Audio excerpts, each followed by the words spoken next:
हमारे देश में बहुत सारे बच्चे ऐसे हैं जो नौकरी के लिए कंपटीशन की तैयारी कर रहे हैं।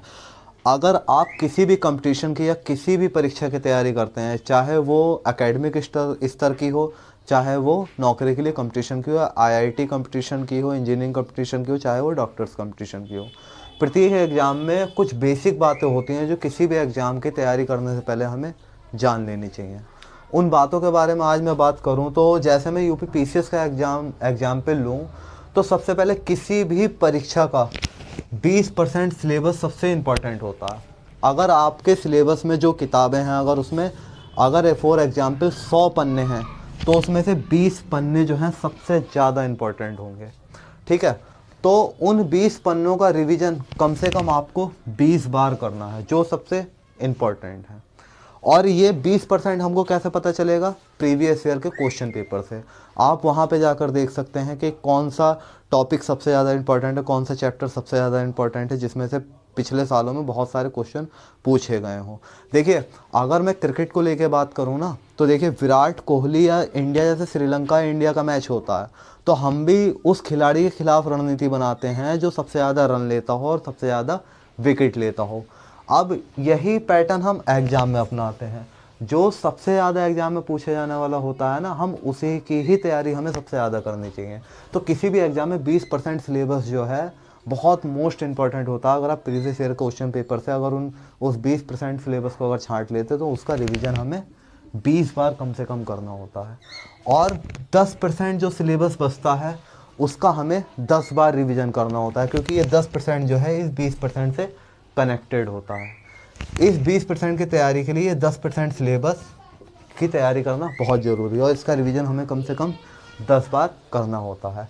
और ये जो 70% सिलेबस होता है ना, 100 में से जो 70 पन्ने बचते हैं, ये बिल्कुल यूज़लेस होता है, इसकी तैयारी ही नहीं करनी चाहिए। लेकिन फिर भी हमें इसका 3 बार कम से कम रिवीजन करना चाहिए। ठीक है। और देखिए, कुछ स्टूडेंट्स ऐसे होते हैं बहुत बहुत मोटे मोटे नोट्स बना लेते हैं, ऐसे A to Z कोई सा भी टॉपिक उन्होंने पढ़ा, उन्होंने हाथों हाथ उसे उतार लिया। देखिए, सब यूज़लेस है।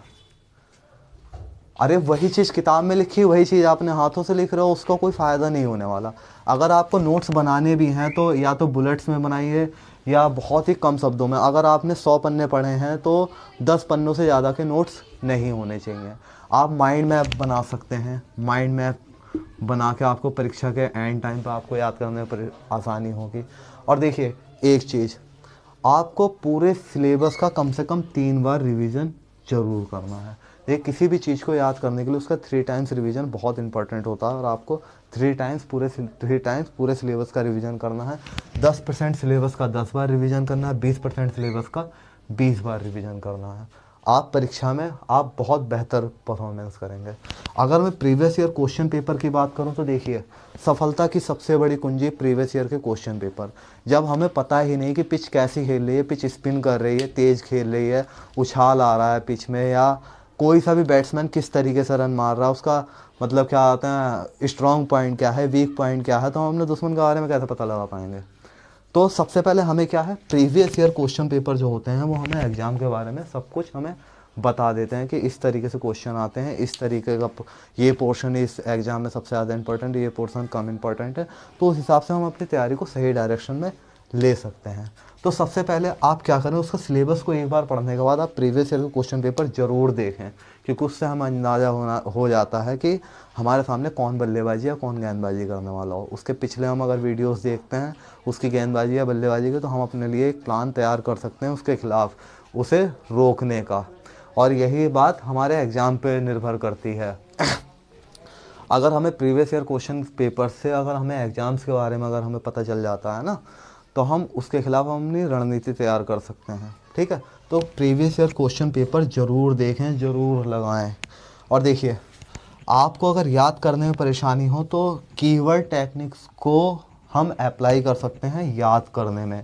और अगर हम किसी जिन परीक्षाओं में हमें लिखना पड़ता है उसके उत्तर लेखन में भी हम कीवर्ड का इस्तेमाल कर सकते हैं। अगर हमने 100 वर्ड का क्या आते कोई पैराग्राफ पढ़ा है ना, तो उसमें मुश्किल से 7 या 8 कीवर्ड होंगे। बाकी तो उसमें क्या होते हैं कि, पर, है, करते हैं, करते थे, ऐसा था, वैसा था, ये कीवर्ड नहीं होते।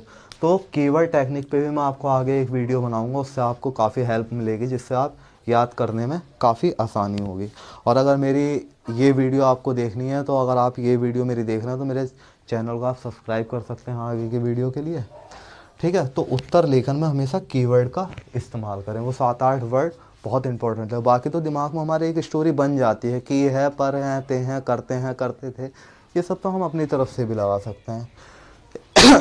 और बहुत मोस्ट इम्पॉर्टेंट बात, देखिए हमारी पढ़ाई का जो जगह होती है ना, वो जितनी साफ़ सुथरी और जितनी स्टेबल होगी ना, जितनी क्लियर होगी, उतना ही फोकस हमारा बढ़ता है। अगर हम किसी ऐसे कमरे में पढ़ रहे हैं जिसके चारों तरफ कार्टन पड़े हों, कूलर इधर रखा हो, लाइटें इधर पड़ी हो, किवाड़ इधर पड़ी हो, तमाम फैला हुआ हो, तो हम उस रूम में वेल फोकस नहीं कर सकते। देखिए पुराने टाइम में ऋषि मुनि भी अपनी तपस्या करने जाते थे ना, वो जंगलों में जाते थे जहाँ कोई उन्हें डिस्टर्ब ना करता हो। हालांकि हम इतने ऊंचे स्तर की नहीं कर रहे, हमें एक यूपी पीसीएस या कोई सा भी A to Z एग्ज़ाम ही पास करना है, तो हमें इतने ऊंचे फोकस की ज़रूरत नहीं है।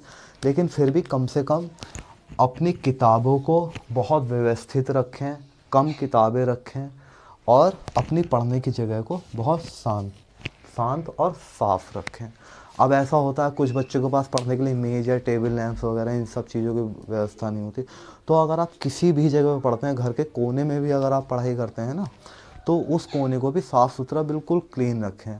और जितना बेहतर आसपास की जगह होगी, वो आपके दिमाग पे जो है पॉजिटिव वाइब लेकर आएगी, और वो पॉजिटिविटी हमारे पढ़ाई को इफ़ेक्ट को बढ़ा देगी, और हम बेहतर तरीके से पढ़ सकते हैं। देखिए आज मैं इसी तरीके के इस चैनल पे वीडियो लाता रहूँगा।